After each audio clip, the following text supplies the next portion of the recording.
else. Money, hoes, and clothes, all a nigga knows.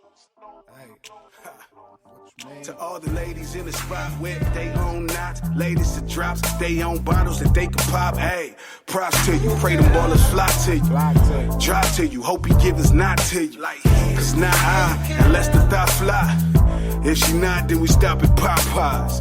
No maestros or night strolls on beaches. I bought it fully loaded, all the features. Feet chrome, lips match the paint. I get money, heat, mask, and bank. Fuck titties, feet, ass, and waist. All right, what is going on, you guys? Welcome back to Let Me Speak podcast. And today, man, I got a heavy hitter on here, man. It is an honor to have this man on here. I'm just blown away that I was even blessed to be able to say I'm able to interview this legend. Y'all go ahead and give it up for my man, Glasses Malone. What is going on with you, my guy? Hey, what's happening, man? Man, like I said, it's an honor to be able to have you on here, man. It means a lot. So go ahead and tell the listeners about Glasses Malone. We all know where you're from, but just go ahead and let us know. Man, just a local East Side player that made good, man, and Mr. Pay It Forward. Always pay it forward, man. Always doing the next thing for the next generation. That's all. Trying to do my part. I love that. So it's been a minute since we've been back with the Let Me Speak podcast, but we back. For those of you who just tuning in for the very first time, basically Let Me Speak podcast is a podcast dedicated to allowing Black and brown men in hip hop to try to give them a platform to speak on things that affect us on a deeper level, affect our communities, and just show that our men are they're more than just how media tries to portray them as thugs and gangbangers. They're a lot more intelligent Black kings, you know what I mean? Yeah. So, let's just jump into it. I want to touch on what you just said, actually. You said giving back, giving back into the next generation. What are your thoughts on just Black people doing just that, giving back, whether it's giving back to the community, giving back to our generation? I feel like a lot of the times we lack in that area with giving back to our communities or helping each other out. Why do you think that is? What is your take on that? I think we do a decent job. I think it could be better. I love the things that the Jewish culture does. Right. They are bonded by a few different things, you know what I mean? That makes their connection, and even probably when they don't want to see eye to eye, there's still always somebody there to keep everything intact. You know what I mean? It's all through the synagogue, but I would like us to work on it a lot more. Yeah. But I'm not going to be one of those guys that act like it's just this total destructive thing. We try our best. Our positions is so threatened in this country that at times we always feel like, damn, if I help somebody, maybe it might cost me.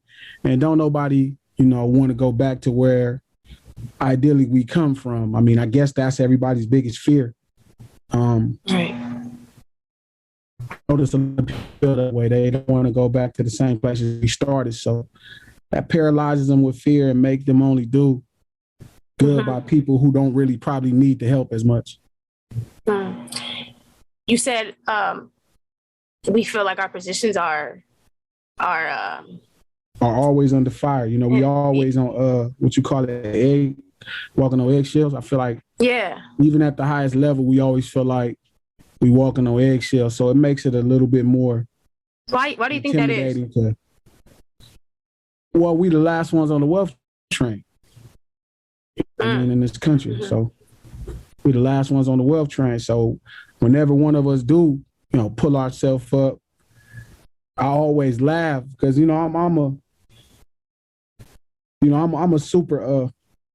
I'm very vocal about how I feel about hyper-capitalism. You know what I mean? And I noticed Jay was talking about it. I'm super critical over it. But I don't like the fact that whenever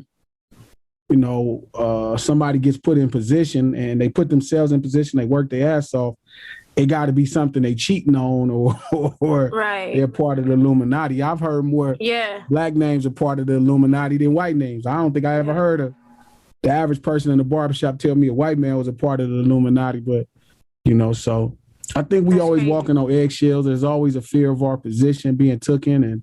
And, again, we know we ain't supposed to be in the positions we are in, but, some of the brothers have made good and they trying their best. It's a tough out. It's a tough out. Definitely. It's funny you said that. I never really thought about it like that. Everybody who I do hear, like, everybody's like, oh, so-and-so's in the Illuminati. It is always one of us. I never thought about That's it. That's why I said that Illuminati all black now. Ain't nothing That's but crazy, yeah. white folks. So I guess we got all yeah, right. Yeah. That's wild. So I want to touch on though. Tell us about like life in LA and gangbanging in LA, and then what was that like? Honestly, I think the Hollywood makes it a little bit more cool or no, like it's over glamorized. It's over, even the violence is over spoken. I mean, it's bad, but it's as bad as any other community that we exist around this country where poverty is. So I think the names, through Hollywood have became way more polarizing, but definitely. The experience itself is fun, man. It's really fun. You have a lot of fun growing up. And it's weird how poor people come together and figure out a way to have fun. And you always have fun. And you come together and you figure out how to eat dinner. You come together, you figure out how to make a name for yourself. You know what I mean? So that's really what gangbanging is all about. A bunch of poor people coming together and deciding that they're going to do whatever it takes by any means to make something of themselves or to make some economics or just make sure the world know they exist. You know what I'm saying? That's pretty much the depth of it. Wow. Yeah, that's a deep answer. Because everybody, people hear the word gangbang and they just automatically assume the automatic worst, and again, that's why I have this platform to defy that stereotype. I've been telling people over and over again that it's so much about love, the real thing. Right. You know what I mean? I can't speak on, if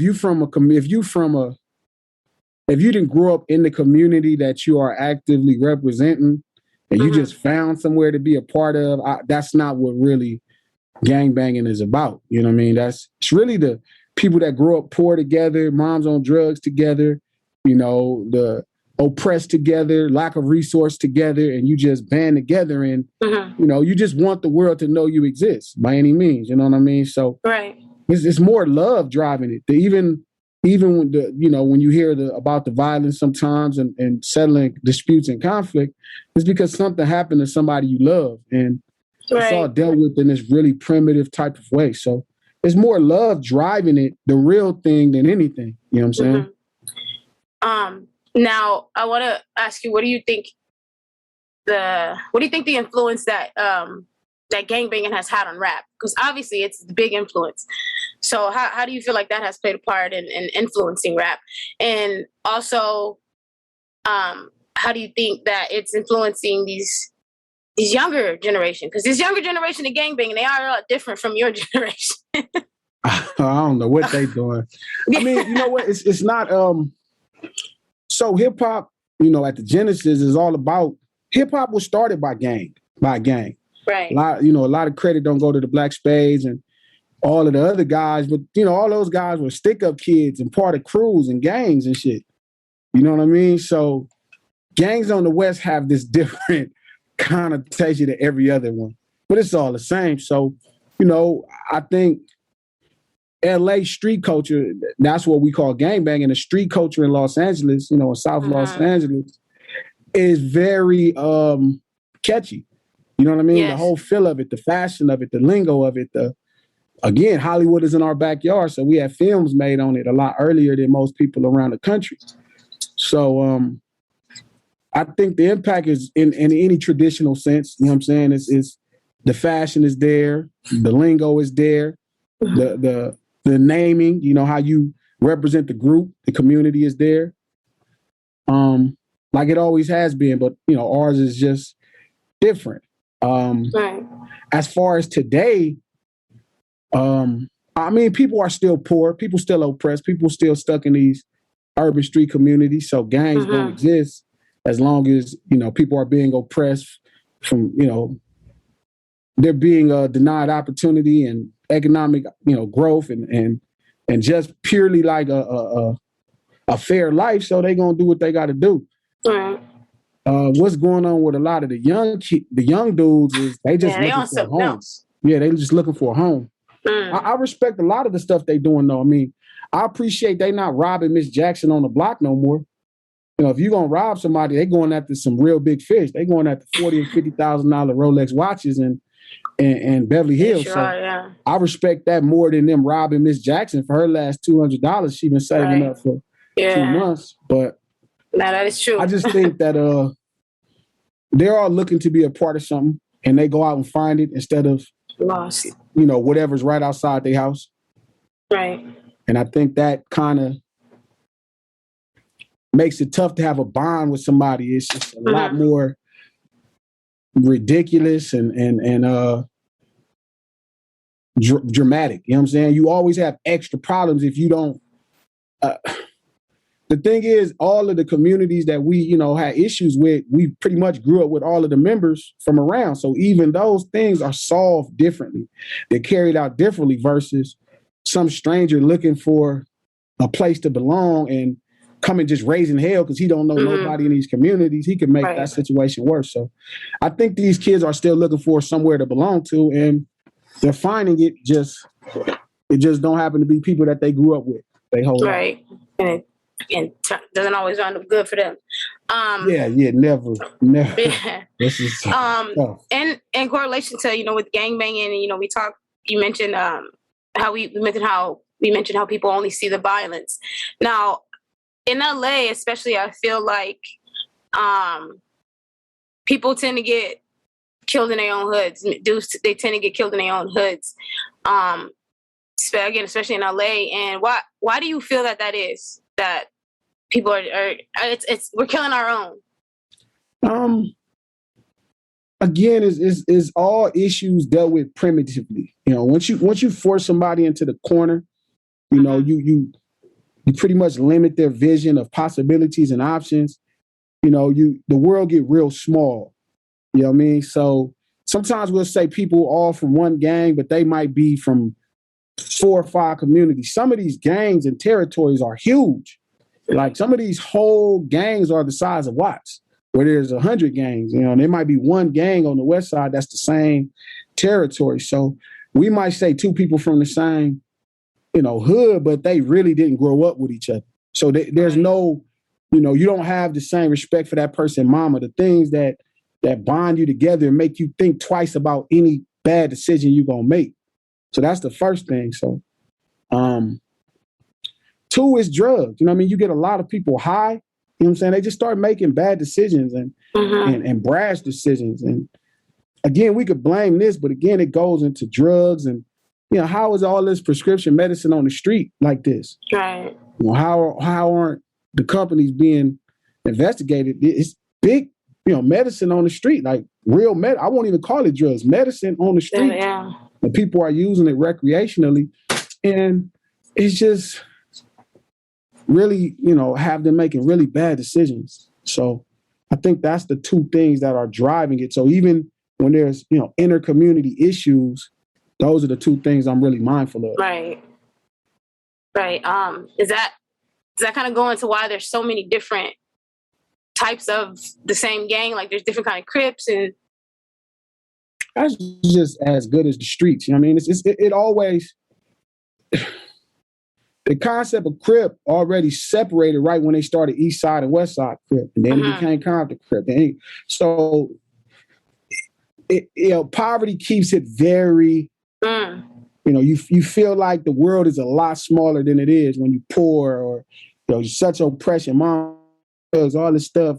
The world seems really tiny. You know what I mean? So communities break up into these really small things, and there are cultural differences. Within a mile, literally like in Nigeria, all the Nigerians are the same, but they are culturally completely different in tribes. And, they seem the same to an outsider, but to somebody inside, there'll be a few things culturally different. And, those small differences, could create a problem here. Yeah, definitely. Now speaking on communities. Let's talk about LA communities. So I want to talk about gentrification. So if you guys, those of you listening, LA is definitely becoming gentrified. The value of property in the hoods is increasing, causing rent to increase, then forcing people who've been living in the same homes for years to move out of the hoods because they cannot afford the raised rent. What's your take on this? So how do you feel about that? I mean,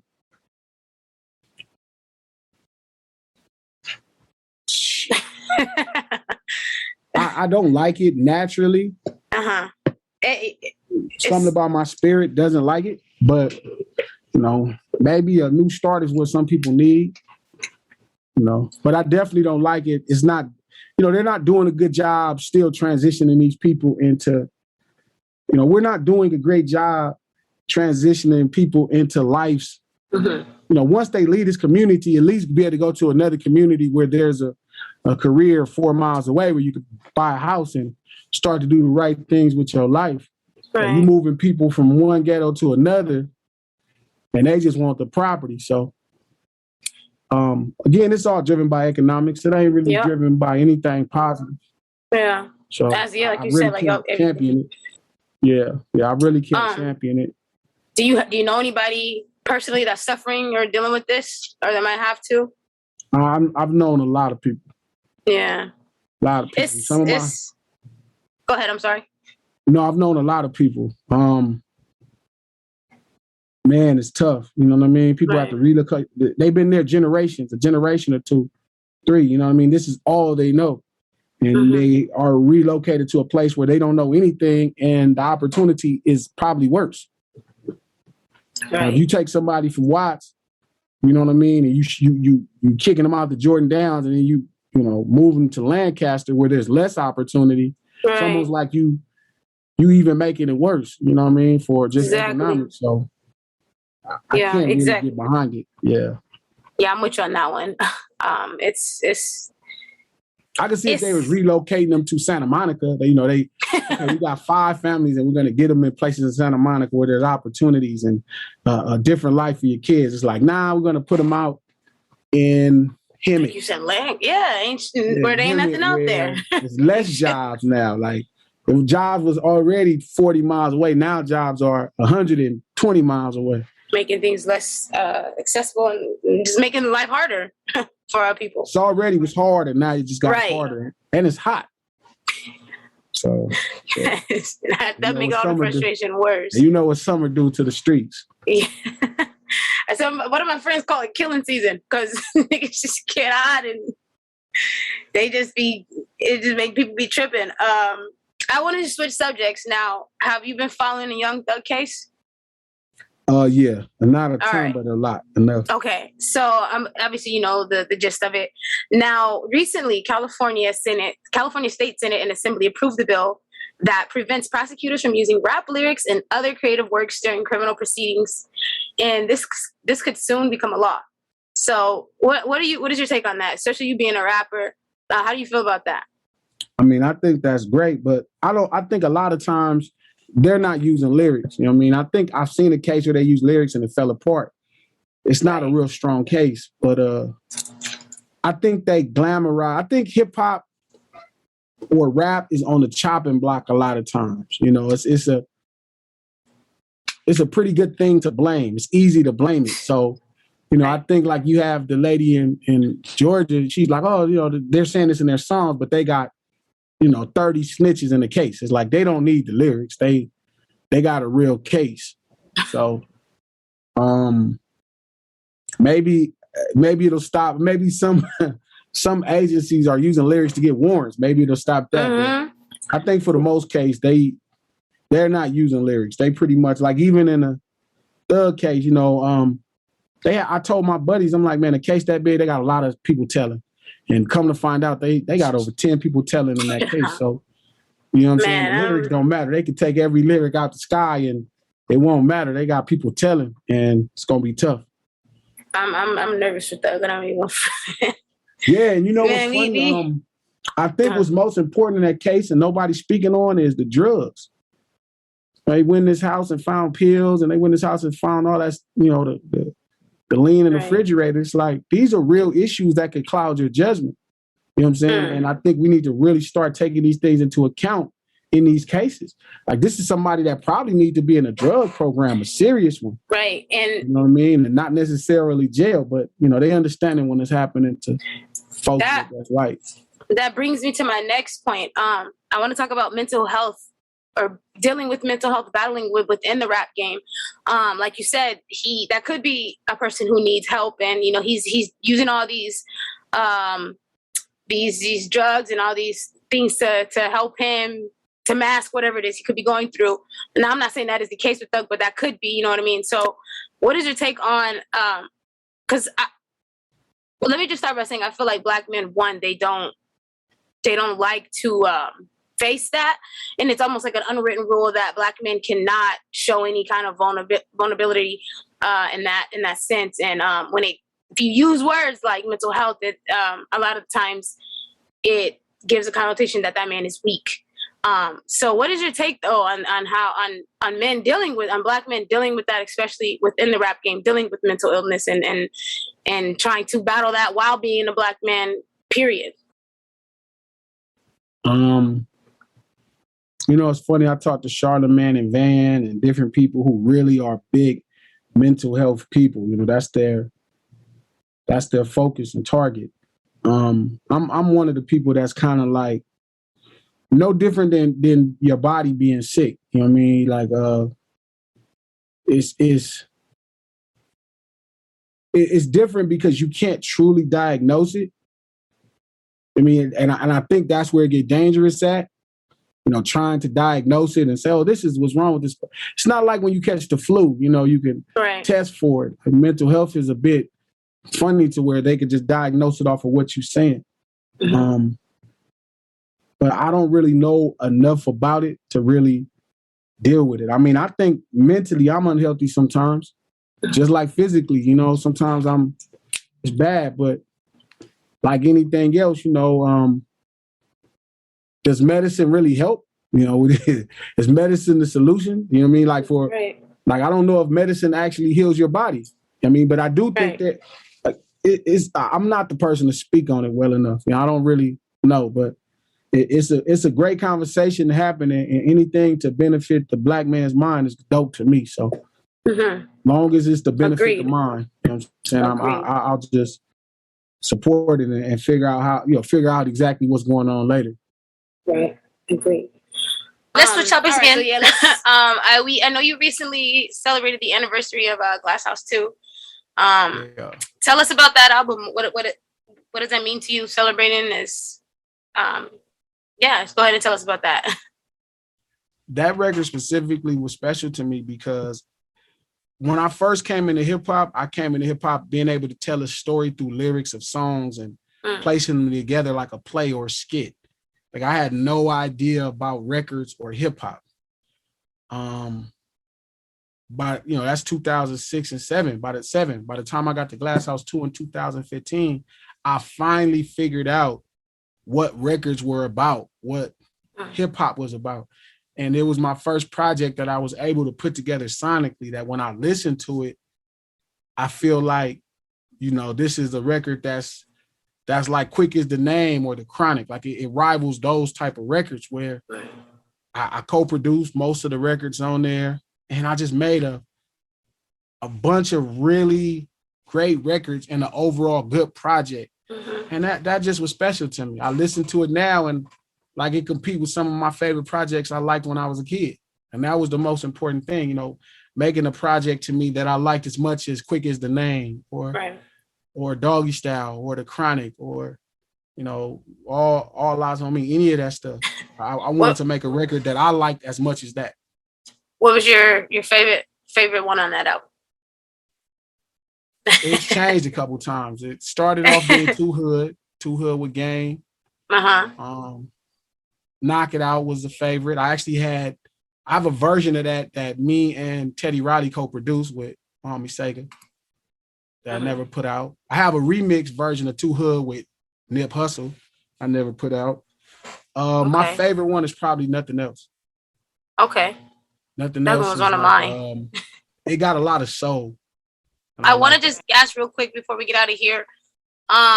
two things. Who's on your Mount Rushmore of rappers in LA? Who would you put in LA of all time? So yeah, is it yours. My favorite or who deserves to be there? Because they're two different answers. Who you feel deserves to be on it? Who my favorite guys that would be on Glasses, Mount Rushmore, West Coast rap with Snoop, Cube, of course, okay. Quick, and probably 40. Solid. Well, you know what? Yeah, like that. That would be my favorite. That's the most amount of music I listen to from those guys. Cube, Snoop, Quick, and 40. I've listened to entirely too much music from all of those guys. The guys who deserve to be there based off what Mount Rushmore really represents is probably Ice-T. Okay. It's probably Ice-T. It's probably Too Short. Probably Snoop Dogg. And probably Kendrick. Those are the guys that deserve to be there. Still pretty solid. All right. Yeah. That's still pretty solid. So it's my guys and then the guys that truly probably deserve to be there. Hey, they both pretty solid answers. Yeah. All right. So I want to ask what does being a Black man mean to you and why is that important? I can't be nothing else. So this is how I came out the womb. Can't be nothing else. Right. But the act of being a Black man is important to me. It literally fuels my soul. You know what I mean? Being like looking out for other brothers and trying my best to do right by people that look like me and come from where I come from.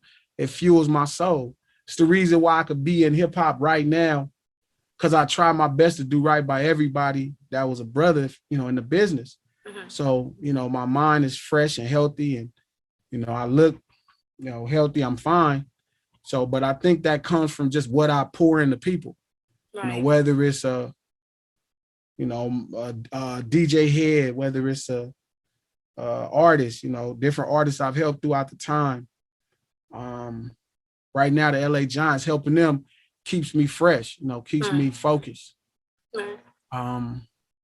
And that's what being a Black man is all about. Being a Black man, or being mindful. That's what it is to me. So, yeah, right. It fuels my soul. It's why I can do what I do tomorrow. Right. Love it. Being a Black man is king greatness, all that. Yeah. It could be. Yeah. So, all right. Well, that's it. That's a wrap.